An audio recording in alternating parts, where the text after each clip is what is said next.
Eu estou lendo o livro Honoré de Balzac, chama-se A Mulher de 30 Anos, e relembrando, este livro tem uma importância bastante grande, prova disso que nós, pelo menos até pouco tempo, usávamos a expressão de mulher balzaquiana, nos referindo a mulheres de 30 anos, de mulher madura já. Então a gente fala, pelo menos falava, e isso era até meio jocoso, né? De mulher balzaquiana. Então, continuando, esse é o terceiro audiobook, o audiolivro. Estou manuseando aqui em minhas mãos, eu estou com o livro físico, A Mulher de 30 Anos, Honoré de Balzac, editora Edibolso, tradução de Casimiro Fernandes e Wilson Lousada. A quem ficam os direitos? Aí. Vamos lá então, tomara que fique boa a gravação. Estou fazendo ao vivo e vou deixar aí. Então vamos lá. Agora eu vou começar uma parte que, digamos, você está escutando o livro, né, o papel, as páginas. Eu estou na primeira parte, no título Primeiros Erros. Já li o subtítulo A Jovem. Agora vou ler o subtítulo A Mulher. Vamos lá então. Nos primeiros dias do mês de março de 1814, então aqui já temos uma data para localizar aqui. Nos primeiros dias do mês de março de 1814, pouco menos de um ano após essa parada do imperador, uma carruagem rolava pela estrada de Amboise a Tours. Então, um ano antes dessa parada do imperador, que eu li e que vi com vocês nos dois primeiros áudios, então, um ano antes, uma carruagem rolava por uma estrada que liga Amboise a Tours. Deixando o cimo verde das nogueiras sob as quais se ocultava a posta da Frillière, o carro foi arrastado com tal rapidez que, num instante, chegou à ponte construída sobre o Cise, na embocadura desse rio com o Loire, e aí parou. Um tirante acabava de partir-se ao movimento impetuoso que, por ordem do senhor, um jovem postilhão imprimira a 4 dos mais vigorosos cavalos da muda. Assim, por efeito, as duas pessoas que se encontravam na carruagem tiveram ocasião de contemplar, ao despertar, um dos mais belos lugares que possam apresentar as sedutoras margens do Loire. À direita, o viajante abraça com o olhar todas as sinuosidades do Cise, que se arrasta como uma serpente prateada pela grama das planícies a que os primeiros sinais da primavera davam então as cores da esmeralda. À esquerda, o Loire aparece em toda a sua magnificência. As numerosas facetas de algumas redes estendidas, produzidas pela brisa matinal um pouco fria, refletiam as cintilações do sol sobre os vastos lençóis de água que desdobra esse majestoso rio. Aqui e ali as ilhas verdejantes sucediam-se na extensão das águas como engastes de um colar. Do outro lado do rio, os mais belos campos da Touraine desenrolavam seus tesouros a perder de vista.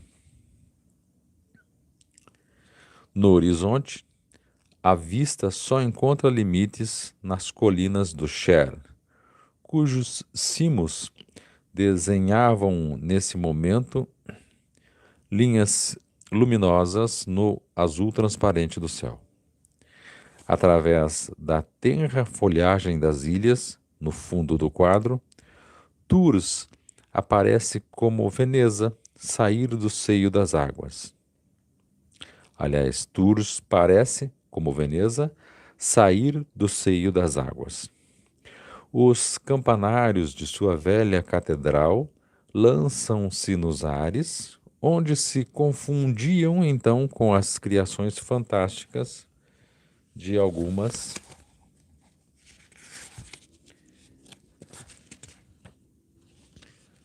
nuvens esbranquiçadas. Além da ponte onde o carro se detivera, o viajante percebia, diante de si, ao longo do Loire até Tours, uma cadeia de rochedos que, por uma fantasia da natureza, parecia ter sido colocada para encaixar o rio, cujas ondas minam incessantemente a pedra, espetáculo que sempre espanta o viajante. A aldeia de Vouvray encontra-se como que aninhada nas gargantas e desabamentos dessas rochas que começam a descrever um cotovelo diante da ponte do Cise. Em seguida, de Vouvray a Tours, as terríveis anfractuosidades dessa colina despedaçada são habitadas por uma população de vinhateiros.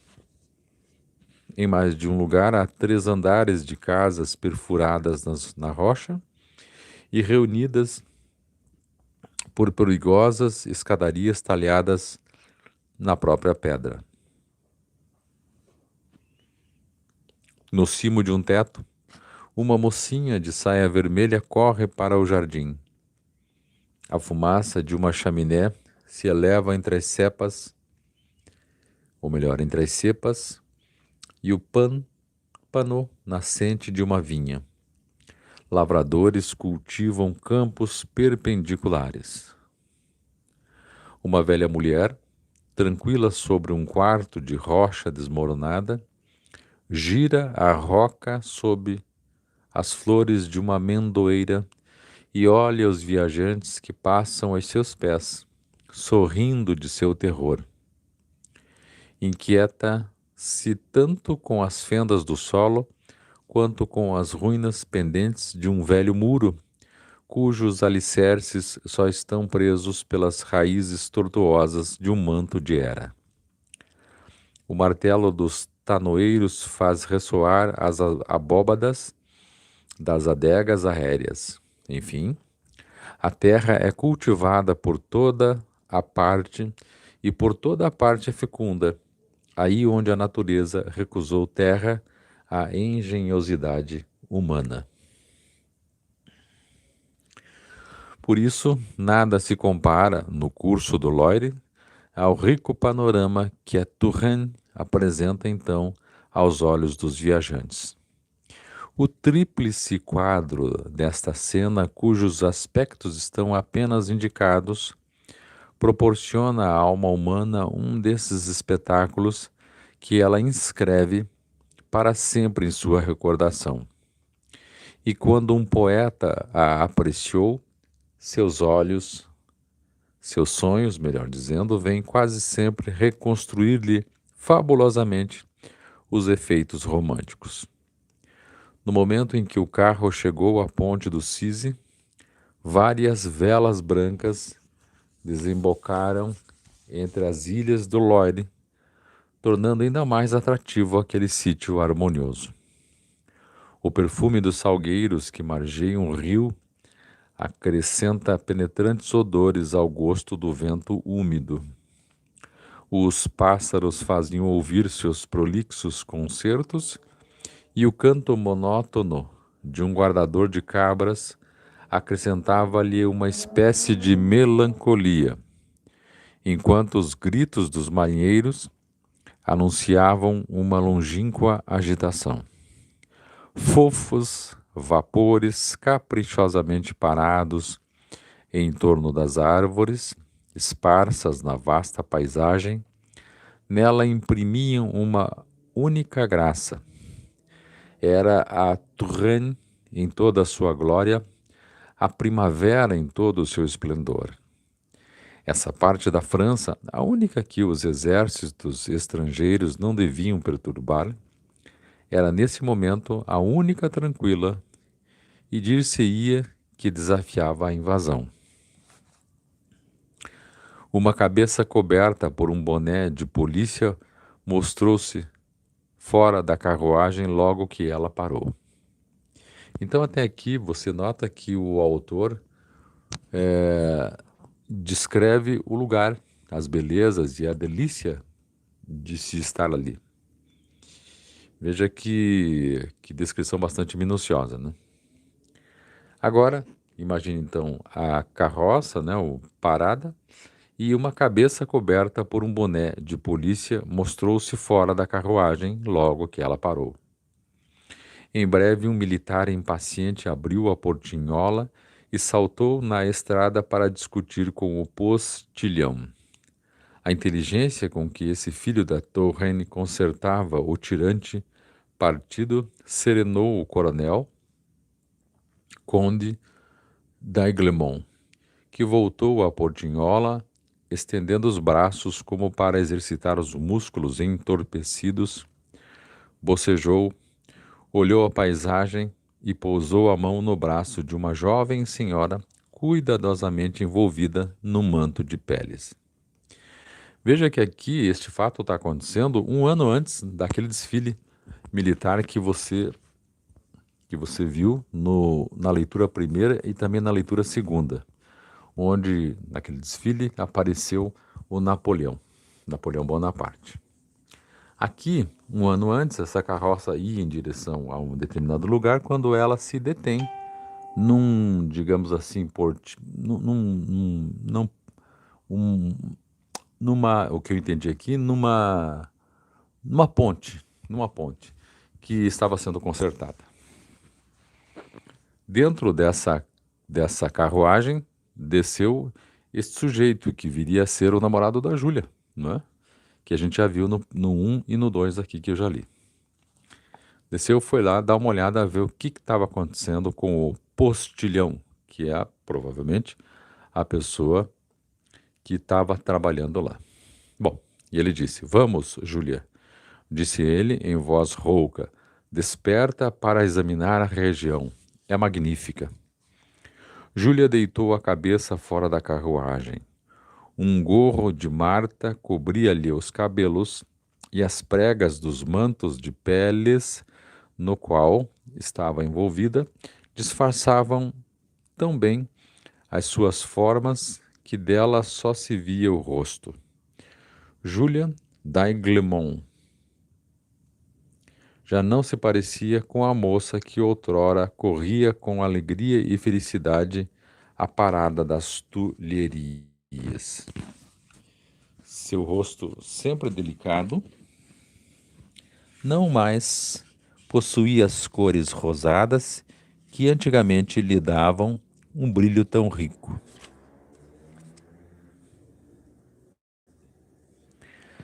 Deixa eu só voltar aqui, porque eu fiz uma análise errada. Esses fatos que eu estou lendo agora aconteceram mais ou menos um ano após aquela parada do imperador. Eu disse um ano antes, mas na verdade um ano após, que está na página anterior. Um ano após. Ela já estava casada com o militar. Um ano antes, ela estava enamorada pelo militar e o pai tentando tirar da cabeça dela o desejo de se casar com ele, porque ela estava apaixonada, né? Tinha aquela ideia de amor romântico. Então, um ano depois, estão eles aqui. Seu rosto, referindo-se a Júlia, sempre delicado, não mais possuía as cores rosadas que antigamente lhe davam um brilho tão rico. Os tufos negros dos cabelos despenteados pela umidade da noite, realçavam a alvura do rosto, cuja vivacidade parecia entorpecida.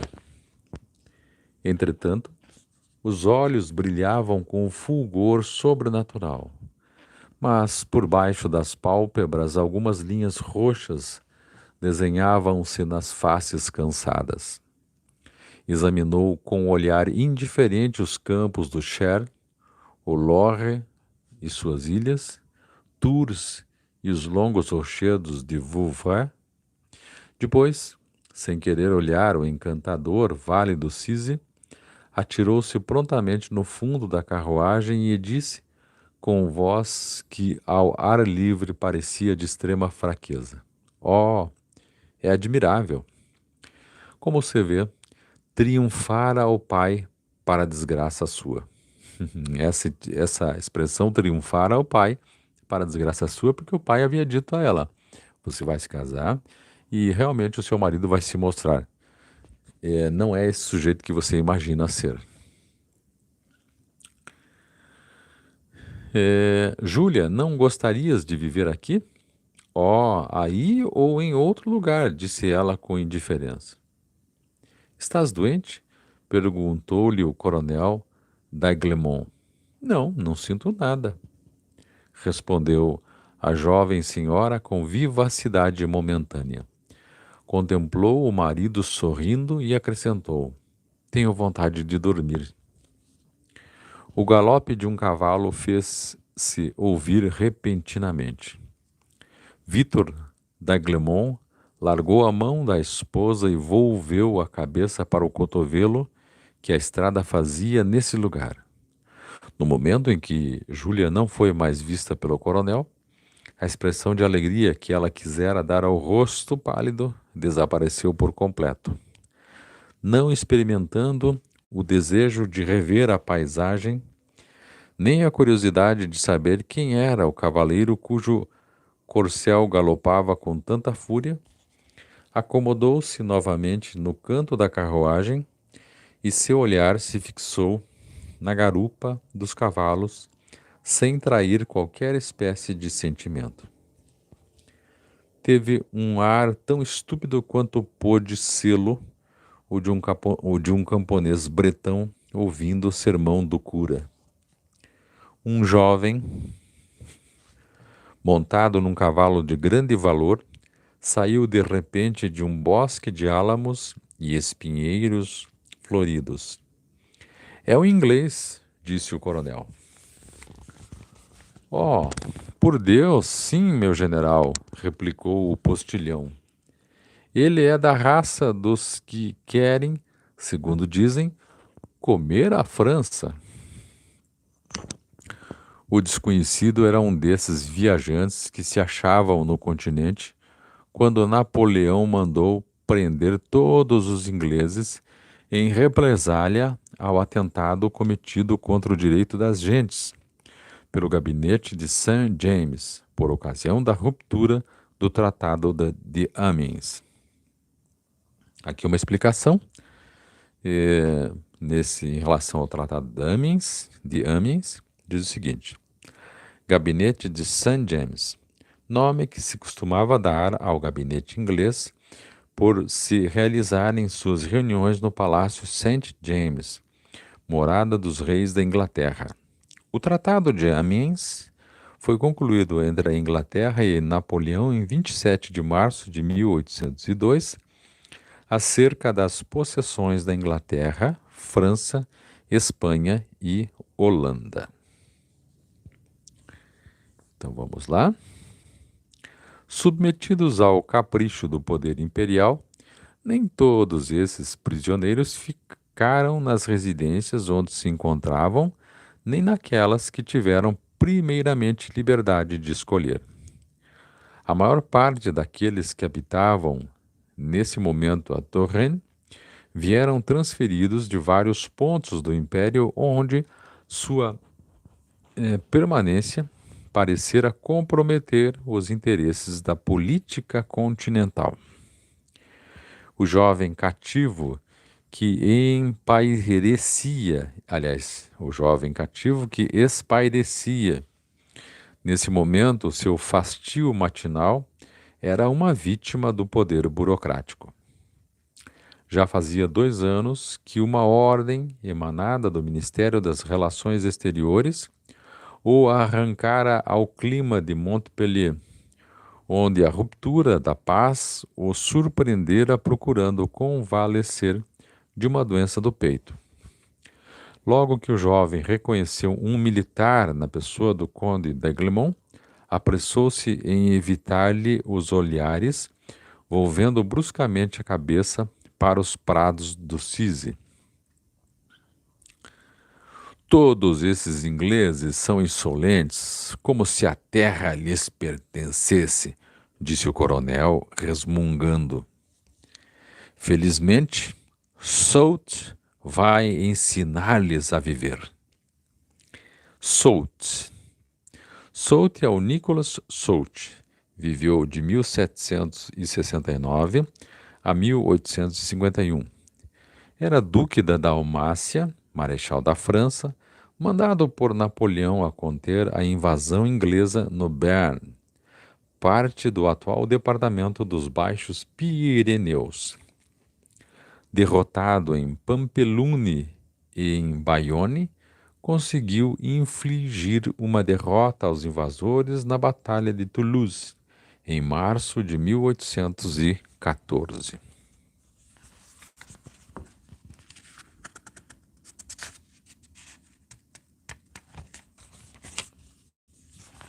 Vamos lá. Lendo aqui o livro físico, lembrando sempre. Quando o prisioneiro passou adiante da carruagem, lançou-lhe um olhar que, embora excessivamente rápido, permitiu-lhe admirar a expressão de melancolia que dava à fisionomia pensativa da condessa um atrativo indefinível. Há muitos homens cujo coração fica poderosamente comovido pela simples aparência de sofrimento numa mulher. Para eles, a dor parece ser uma promessa de constância ou de amor. Inteiramente embevecida na contemplação da almofada da carruagem, Júlia não prestou atenção ao cavalo nem ao cavaleiro. Sólida e prontamente consertado o tirante, o conde tornou a entrar na carruagem. O postilhão procurou recuperar o tempo perdido e levou rapidamente os dois viajantes para a parte da calçada marginada pelos rochedos suspensos, no seio dos quais amadureciam os vinhos de Vouvray, e de onde surgem tão lindas casas onde se perfilam, ao longe, as ruínas da célebre abadia de Marmouture, o retiro de São Martim. O que era, afinal, esse milord diáfano?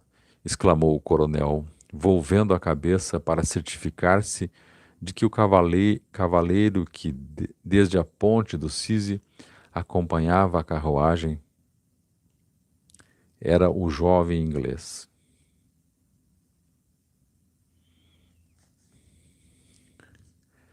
Como o desconhecido não violava de modo algum as conveniências, passeando no caminho estreito ao pé da calçada, o coronel meteu-se no canto da carruagem após lançar-lhe um olhar ameaçador.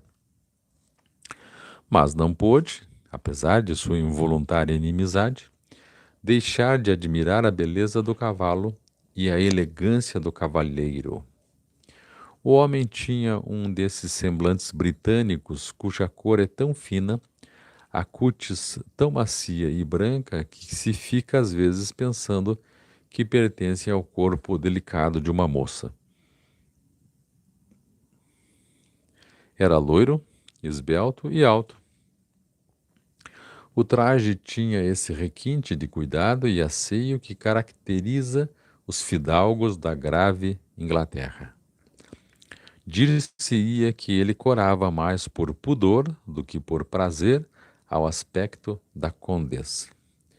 Uma única vez, Júlia ergueu os olhos para o estrangeiro, mas foi obrigada a isso pelo marido, que queria fazê-la admirar as pernas de um cavalo puro sangue.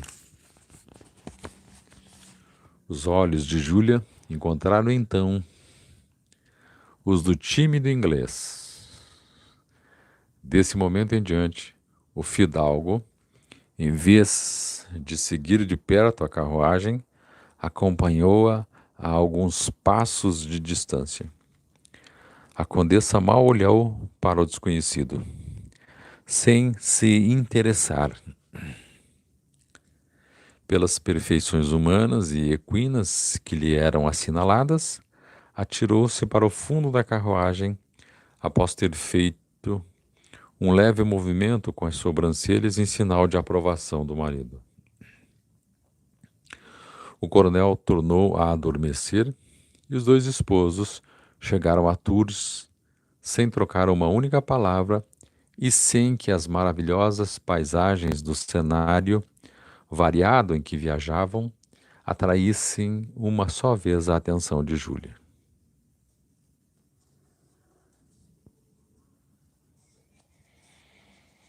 Quando o marido adormeceu, a senhora d'Aiglemont contemplou-o várias vezes.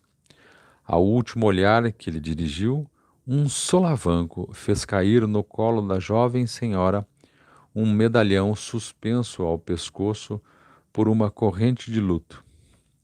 E o retrato do pai lhe apareceu de repente. A esta vista, lágrimas até então reprimidas rolaram-lhe dos olhos.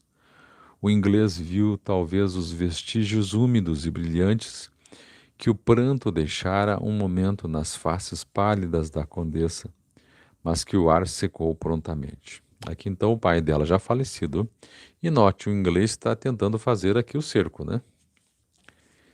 Encarregado pelo imperador de levar ordens ao Marechal Soult, que tinha que defender a França da invasão dos ingleses no Béarn, o coronel d'Aiglemont aproveitara-se dessa missão para afastar a esposa dos perigos que então ameaçavam Paris e levava-a para Tours, a casa de uma velha parenta.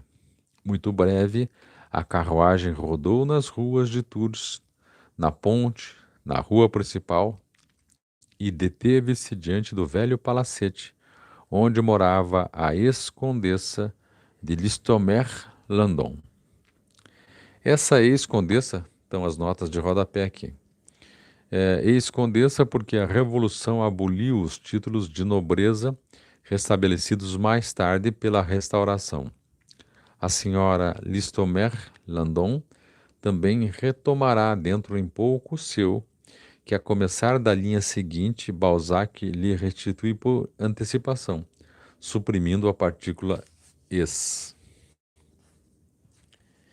A condessa de Listomère-Landon era uma dessas lindas senhoras velhas, pálidas, de cabelos brancos,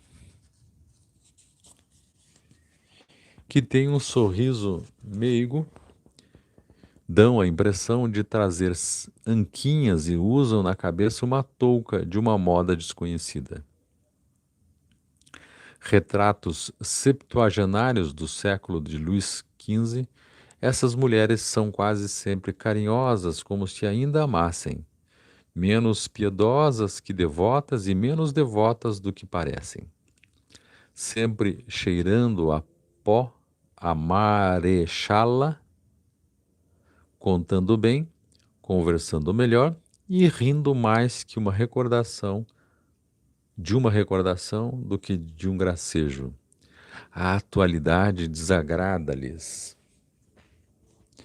Esse pó a marechala, que essa senhora cheira, é uma espécie de pó de arroz para ser espalhado nos cabelos.